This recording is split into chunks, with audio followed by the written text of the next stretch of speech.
Hey, welcome back to the garden here in Byron, July 23rd in the evening. I thought I'd do a little update on my native garden that I'm working on this year. It's been about a month now, so I thought you could see some progress, as well as some of the plants I've added. This is actually a native allium, nodding onion, I believe. And Molly's joining us again. So for habitat, I've added a couple of experiments. These are old water bowls from a dairy barn. Excuse me. I put some gravel in one and sand in the other. Now, butterflies like to puddle, and they'll go to mud puddles and get their minerals from that. So I'm trying the sand that had water in it. The one with the gravel, it doesn't have water in it right now, but also I thought it might be a good place for bees and other insects to use as a water source. So honeybees, bees, they all need water too, and they usually want something shallow. So if you are going to put water in the garden, even a rough terracotta type bird bath that isn't completely full, sometimes you'll see honeybees using them. The wheelbarrow full of sedum has filled out. Oh, we've got some Joe Pye weed over here, just starting to bud up. So the weather has been pretty much hot, and it was dry for several weeks from the last time I did an update on this garden. And I think for about 3 weeks I didn't have rain, and we had 8 days of 90s.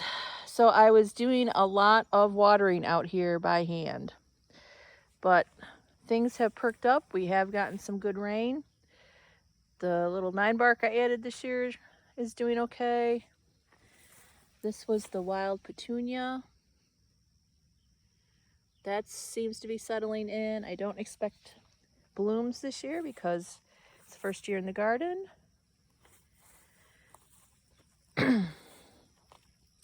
This is my mountain mint, and it is starting to bloom. So I put this in last year. This will be wonderful for pollinators, and I'm hoping to fill in a large section here. I've got a couple other plants. They're not blooming yet, but I'm hoping they're doing the first year sleep, second year creep, third year leap. So next year I'm hoping for some leaping mountain mint. And this is going to be showy goldenrod. I did add in a number of larger perennials at the end of June. I added in some butterfly weed, 3 of those. When you're doing plantings for butterflies and pollinators, it's always good to put in multiples of one type of plant so that they can just go from plant to plant instead of a single one here or there. So if you have a small garden, groups of 3 are good. If you have larger gardens, groups of 7 or more plants are good. And over here is a new helianthus that I added in. This will be tall. It'll bloom in the fall with bright yellow daisy-like flowers. The shrub that I misnamed my first time around, it is a spice bush, but I believe it's calicanthus. All right, the ferns. Ferns are taking a beating in that heat, but I've kept it watered as long as the root lives, even though we've got some browning on the fronds this year. I think it'll be just fine next year. That's frequently what happens with ferns in hot, dry weather. This is a narrow-leafed ironweed, so something new to my garden. We'll give it a try. I've left a spot empty that I'm going to be planting some bulbs in the fall. I've ordered some Camassia that I'll be adding in. Well, my Aurelia, and there's also a pokeweed in there with it, may need to get moved. I'm not going to do it now. This spot gets more sun throughout the day than I thought originally. I thought it would get afternoon shade, and it really doesn't get afternoon shade till later in the day, and I think it would like more shade. So I may move it this fall, or I may wait to see how it does in the spring. Now in this area, I wanted the Culver's root, and when I went back to get more from where I bought my first one earlier in the spring, they only had 2 of the species ones left, and the species are the white flowered ones. And the pollinators love these because each one of those little parts there is a flower with nectar and pollen on it. So he only had 2 left, so I got 2, and then I opted to try the purple one, which is a named cultivar.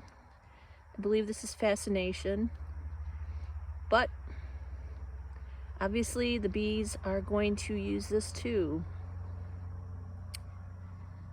And I do like purple.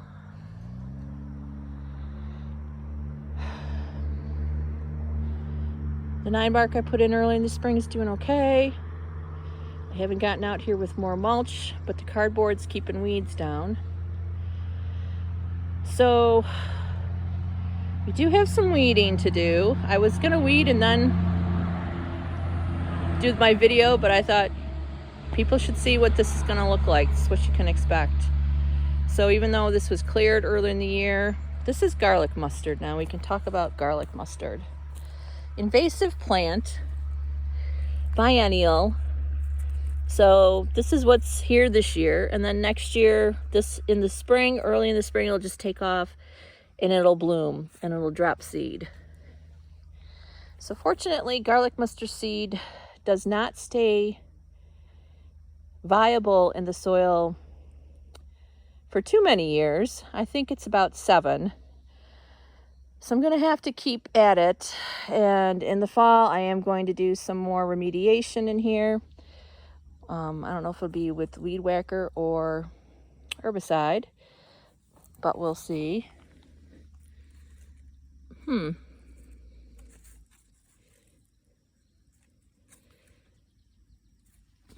Looks like giant fleece flower, but I don't remember planting it there. The other weed, well, maybe not so much a weed. The other thing that we have a lot of seed in this soil is pokeweed. Pokeweed is native. It gets berries on it in the fall, and the birds absolutely love it, especially the bluebirds, robins, cedar waxwings. So here's one in flower. And pokeweed can be quite striking. It's got a red stem. It gets rather tall. That's actually a small pokeweed.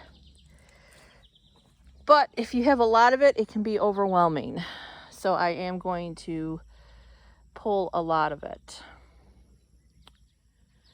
And then this was the bed that I had some smaller plants put in earlier in the spring with my new crop of clover. So the clover didn't do much until, a week or so, 10 days ago, when we got some of that rain. As I said, we had some dry weather, and it just sat there. And now it's growing, but so are the weeds. So I've got garlic mustard in here, more pokeweed over there. There's some goldenrod, which I may leave. My annual amaranth or amaranthus is actually looking pretty good right now. I didn't know if that was going to make it. So that'll give us some color. I added in a third aromatic aster at the end of June. The asters are looking pretty good.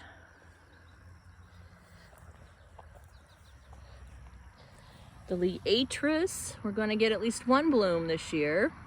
This is actually a bulb, so you can buy the bulbs or you can buy the plant started.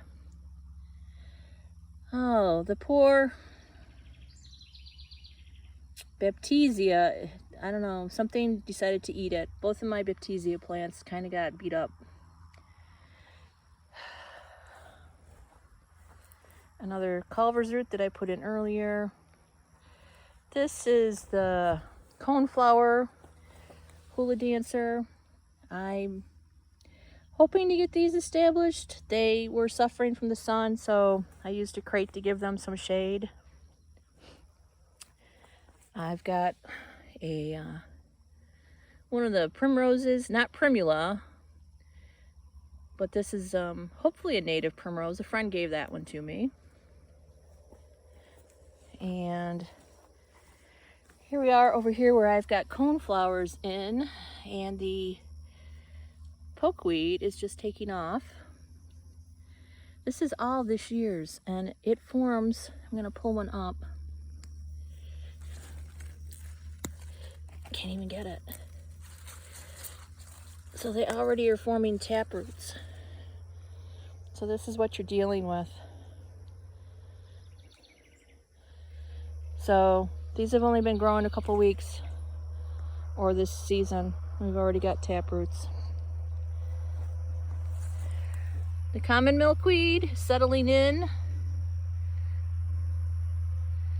My Sullivan's milkweed may have lost one. I'm hoping the root will survive and come back next year. I've been watering it. Oh, we got sumac. We don't need that in here. So when you weed, what you can do, and what I will probably do here, is I'm just going to put on some bare ground. Do a single layer and let it decompose back into the soil.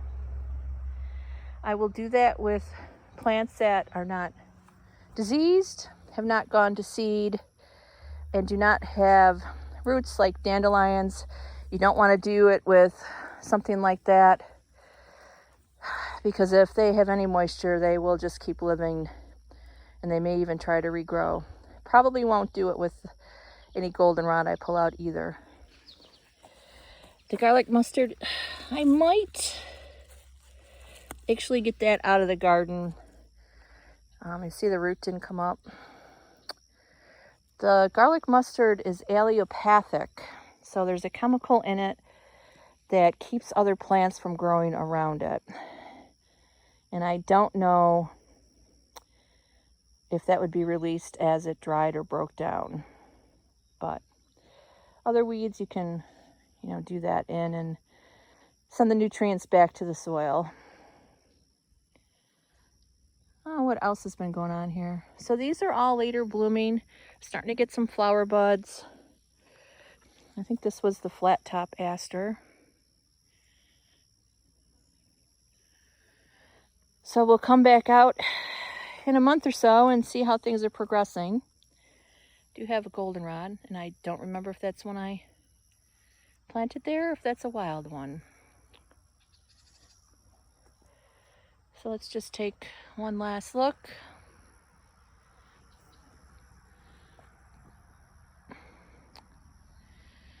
So if you are trying to establish a larger area, weed control is your main thing the first year. As you can see where I've got the mulch down in the paths, I put cardboard underneath that. We don't have weeds there. Where I mulched last year with cardboard and then cedar mulch chips, the weeding's been minimal. I've got some coming up through, but they'll be pretty easy to pull out. So if you are trying to establish a new area, again, weeding, keeping the weeds at bay till your other plants fill in is the best thing you can do. It's also one of the reasons I like to start with established plants, bigger plants. They can outcompete the weeds initially. If you were trying to start from seed, then you've got to know what your wildflowers or your plants look like, and you have to know what your weeds look like so that you can pluck out the right ones. Oh, we're getting a little serenade from some of our birds.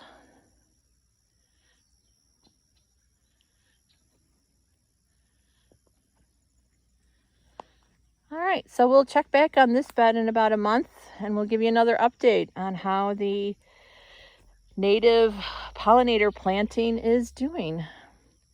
Have a good night.